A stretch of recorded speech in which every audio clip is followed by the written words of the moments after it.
two best friends with the attention span of a goldfish. We'll literally talk about anything and everything, and at some point, we'll argue about it. It's time for the Arguing Goldfish Podcast. Yes, it's a grand old flag.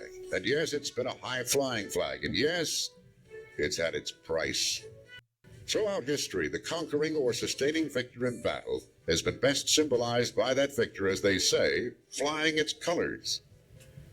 Then to conquer we must, for our cause it is just. And this be our motto, in God is our trust. And the Star Spangled Banner in triumph shall wave, o'er the land of the free and the home of the brave. Those are the final four lines from the fourth stanza of a poem authored by Francis Scott Key. What inspired Key to write this famous poem? And what were the events which led to this historical moment?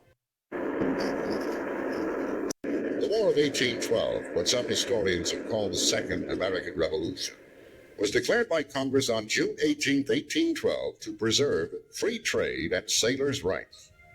From 1793 to April of 1814, England and France were at war. Both nations confiscated American ships and cargoes in an attempt to prevent supplies from reaching enemy ports. American seamen were impressed by both sides, and Americans perceived these acts as violations of their rights as neutrals. In Congress, a group of young men known as the War Hawks demanded this declaration of war. Among the War Hawks was newly elected Congressman Henry Clay. Haughty as she is, we once triumphed over her. And if we do not listen to the counsels of timidity and despair, we shall again prevail. In such a cause as ours, with the aid of Providence, we must come out crowned with success.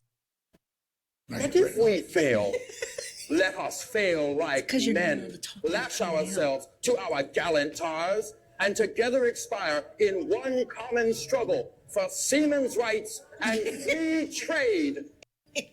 A small, undeclared war was going on between merchant British ships sailing the Chesapeake Bay and American privateers who regularly stole the British cargo. Baltimore acquired the nickname of that nest of pirates, and the British vowed retaliation on Baltimore. Major General Samuel Smith, a veteran of the Revolution, one of Baltimore's most prosperous merchants and a popular political leader, took command of the irregular forces scrambling to defend the city. Under Smith's forceful leadership, Fort McHenry at the mouth of Baltimore's harbor was repaired, and fortifications were dug around the city. More than 15,000 men, 90% of them amateur militia, awaited the British forces. Major George Armistead, commander of the garrison at Fort McHenry, wrote to General Samuel Smith, the commander of all the forces for the defense of Baltimore, and said that all was in readiness at the fort, except for a proper ensign. I, sir, request an ensign so large that the British shall have no difficulty seeing it from a distance. But who would be able to create such a flag? It was decided that Mary Young Pickersgill, an accomplished ships and military colors maker, would get the job. In 1778, Mary and her widowed mother, Rebecca Young, moved from Philadelphia, Pennsylvania to Baltimore, Maryland. At age 19, she met and married John Pickersgill. They moved back to Philadelphia and had 4 children. Unfortunately, only one, Caroline, survived. In 1805, while on business in London, John Pickersgill died. Mary and her daughter moved back to Baltimore in 1807 and set up residence with Mary's mother at Albemarle and Queen Street. The two widows living at 44 Queen Street, now Pratt Street, had a long history of making military colors. Rebecca Young made the first Grand Union flag for General George Washington that flew over his headquarters January 1st, 1776. The house was located near the harbor, and they had a very successful business supplying colors and signal flags to the many ships arriving in Baltimore. Let's join Major Armistead, Commodore Joshua Barney, and General John Stricker, who were old friends of both ladies, in Mary's parlor as they await her arrival. Good day, Mrs. Pickersgill. I believe you know Commodore Barney and General Stricker. We're here to request of you a very special flag. Such a large flag has never been made before. We would like it to be 30 feet hoist by approximately 42 feet fly. Each stripe is to be 2 feet in width, and each star 2 feet. And that's when Mary learned bigger really is better. We had to order over 400 yards of English wool bunting, as the fabric had to be very light and very thin. The bunting only came 18 inches wide, so we had to seam each stripe with a French fell seam. Now, the material for the stars we wove here at the house. And we'll also make a smaller 17 by 25 foot storm flag. We worked for 6 weeks, every day, late into the night, to complete this project. August 10th, 1813. 2 soldiers are ready to pick up the flags in a duffel bag.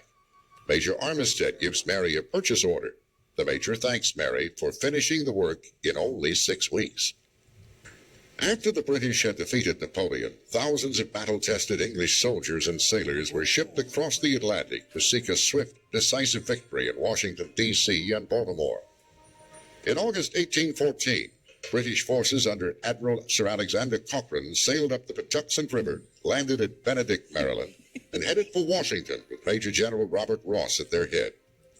On August 24th, 1814, they burned the Capitol, the White House, and other public buildings. Baltimoreans standing on their rooftops 40 miles away could see the fires glow on the horizon and knew that they were the next target.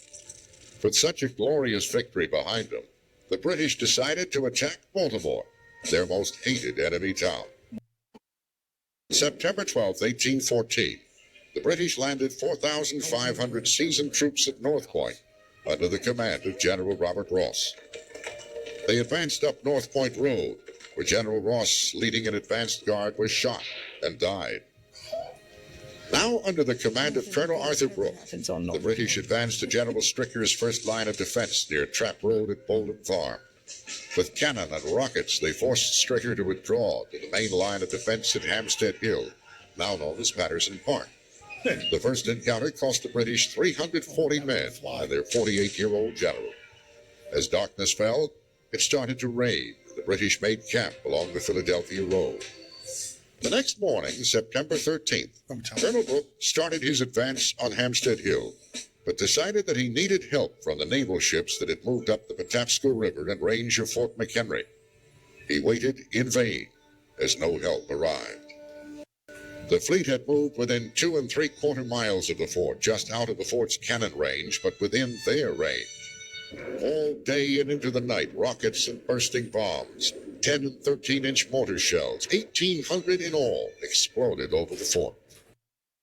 Before the fighting started, a 35-year-old lawyer by the name of Francis Scott Key sailed out to Admiral Cochrane's flagship to seek the release of Dr. William Beans, who had been taken prisoner by the British leaving Washington. They secured Dr. Beans' release, but were not allowed to leave the ship until after the battle. The 3 men, Key, Skinner, and Beans, prisoners on the truce ship anchored 8 miles downriver, watched the bombardment of Fort McHenry all day and night on the 13th. On the morning of the 14th, as the rain stopped and the dawn began to break, Key sat on deck. He heard the morning gun from Fort McHenry. He knew the flag was still flying o'er the ramparts, and he started to write the poem that was to become the Star Spangled Banner, our national anthem. At 7 a.m. on the 14th, Admiral Cochrane hoisted a flag signaling a retreat, and the British sailed back down the Patapsco River, picking up the retreating ground forces, and sailed out of the Chesapeake Bay. Baltimore had successfully withstood the British attack, and the flag that had been made by Mary Pickersgill at the little house at 44 Queen Street was flying over Fort McHenry in victory.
Yeah.